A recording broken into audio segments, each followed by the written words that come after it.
El día de hoy vamos a hablar de las estructuras sismorresistentes y cómo los podemos encontrar en los números complejos. Pero primero, ¿qué es un número complejo? El número complejo es aquel que está compuesto por una parte real y una parte imaginaria. En la parte imaginaria, el número está acompañado de la unidad imaginaria. Se entiende por construcción sismorresistente aquella que posee una estructura resistente a los sismos, en cuyo proyecto y ejecución se han considerado además las cargas permanentes y las sobrecargas de servicio, que son las acciones provocadas por el sismo.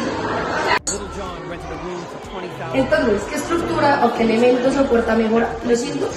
Pues la madera como material estructural funciona particularmente bien en el caso de terremotos, ya que presenta una alta ductividad. Esto significa que es un material que soporta en gran deformación antes de fracturarse. Pero esto solo puede funcionar si tenemos una buena planimetría. Además, esto nos llega a preguntarnos cuáles son los sistemas estructurales sismorresistentes. Estos se componen de varios elementos y características que aumentan la resistencia a los terremotos. Algunos de ellos son pórticos resistentes a momento, muros estructurales de corte, arrestamientos laterales concéntricos o excéntricos, entre otros.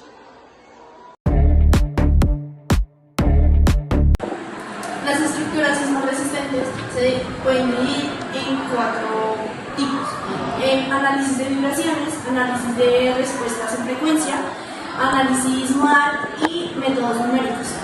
En el análisis de vibraciones se representan las oscilaciones de las estructuras. En el análisis de respuestas de frecuencia se emplean números complejos para evaluar cómo responde esa estructura. En el análisis modal se descompone la respuesta de una estructura en sus modos naturales de vibración. Y métodos numéricos, encontramos el método infinito que nos beneficia en los números complejos.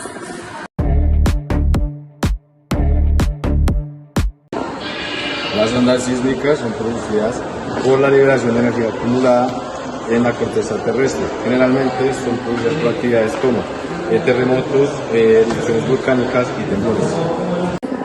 Las ondas son perturbaciones que se propagan a través de un medio o del espacio, transportando energía sin transportar materia. Existen diversos tipos de ondas que se pueden clasificar según diferentes criterios. Estos criterios son según el medio de propagación, según la dirección de perturbación respecto a la dirección de propagación, según la periodicidad y según su forma. Las ondas sísmicas se pueden representar utilizando vectores complejos mediante la notación polar o la notación rectangular. La notación polar consiste la fase de la onda se representa como magnitud y ángulo respectivamente. En la notación rectangular, la parte real representa la amplitud y la parte imaginaria representa la fase de onda.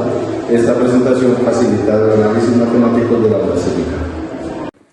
Bueno, y las ondas se pueden representar mediante la función exponencial compleja, la cual es esta forma, donde T es la función de la onda en la función del tiempo, donde A es la amplitud de la onda, donde W es la frecuencia de la onda, donde O es la fase de la onda y donde I es la parte imaginaria. Esta función exponencial compleja se lleva a la forma de Euler, que dice que cuando la fase de la onda es igual a 0, está en el punto máximo, lo que significa que la estructura sismorresistente está en su punto máximo. Y cuando la fase de la onda es diferente a 0, significa que la estructura sismorresistente está en desfase de la onda. Los números compuestos y las ondas se relacionan principalmente a través de técnicas matemáticas como el análisis de Fourier y la función sigma de Riemann. El análisis de Fourier descompone funciones en ondas sinusoidales y puede ser aplicado a datos que involucren números compuestos. La distribución de números primos y compuestos puede estudiarse utilizando métodos similares a los utilizados en el análisis de ondas. Algunos ejemplos de edificios sismorresistentes destacados alrededor del mundo son la Torre Taipei 101 en Taiwán, la Torre de Shanghái en China, el edificio Transamérica en San Francisco, el rascacielos Mori en Tokio, Japón, la Torre Celesfort en San Francisco, el rascacielos Torre Mayor en Ciudad de México, el edificio de la Fundación Hensler en Los Ángeles y aquí en Colombia, la Torre Colpatria.